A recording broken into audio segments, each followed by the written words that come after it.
Donc, tu parles d'un personnage dans ton livre, Ervin Laszlo. Laszlo. Tu l'appelles Ervin dans Ouais. ton livre. Ok. Qui te dit, j'essaie de penser holistiquement. C'est un gros mot, ça, pour le commun des mortels. Oui. Est-ce que ça signifie, j'essaye de penser en captant et en raisonnant à 360 degrés? Ce qui est quand Oui. même pas simple. Non. Mais c'est vrai. Parce que notre mental Oui. nous demande d'être focus sur un objectif. Oui, tout à Et de fait. plus en plus, ces objectifs qu'on nous impose, entre guillemets, c'est de payer le loyer, de payer le crédit et d'arriver à faire la fin du mois. Oui. Oui. Euh, alors comment on arrive justement à penser avec le cœur, en fait? Ben oui. Le mot holistique, c'est le tout. C'est penser avec le tout, c'est-à-dire penser, comme nous sommes reliés à tout, je dirais que c'est très très important de savoir que nous faisons partie donc d'un tout, que nous ne sommes pas séparés les uns des autres, mais que ça ne nous empêche pas, comme tu disais, de payer le loyer ou de nous Oui. focaliser, de nous concentrer sur une partie spéciale du travail qu'on a à faire. En l'occurrence, là, c'est payer les dots. Tout ça est tout à fait, comment dire, tout ça est intégré.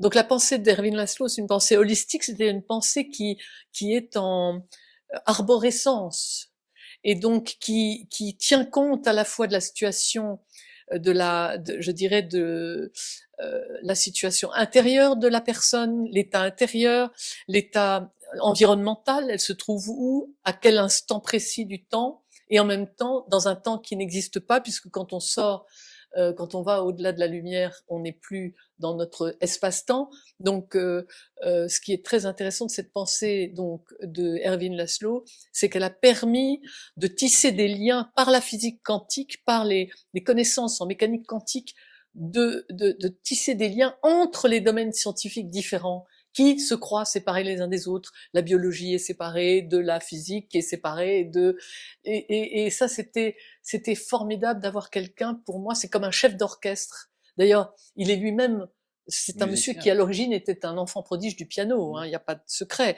Donc la musique lui a permis déjà de comprendre holistiquement quelque chose. Quand on travaille la musique, on travaille à quelque chose qui est global. On va bien au-delà de sa propre personne. Donc on travaille à la fois la mécanique du cerveau pour apprendre les notes, mais ensuite pour pouvoir passer à une autre dimension et pouvoir mettre du sentiment. On est obligé d'oublier presque ses doigts qui entre-temps ont appris grâce au cerveau à répéter les notes, mais toute la formidable ampleur d'un musicien, toute sa force intérieure, tout son talent profond vient d'un ensemble de connaissances, un ensemble, comment dire, d'informations, de sensibilités particulières qui le rendent unique.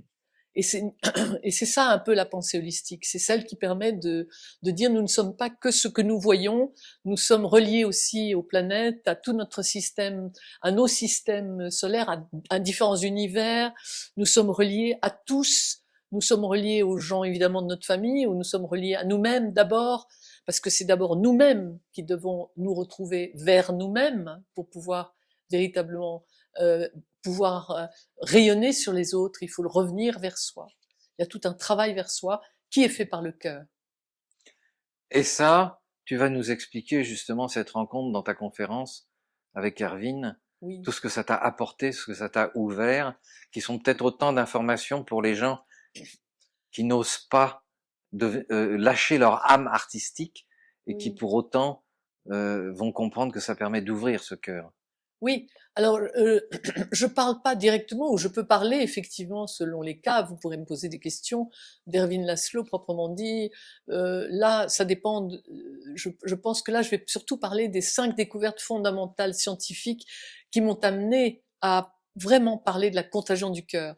Mais les sources, je vous les citerai aussi, et notamment parmi les sources, il y a Erwin Laszlo. On va en garder pour la conférence. Merci Laurence. Merci Didier.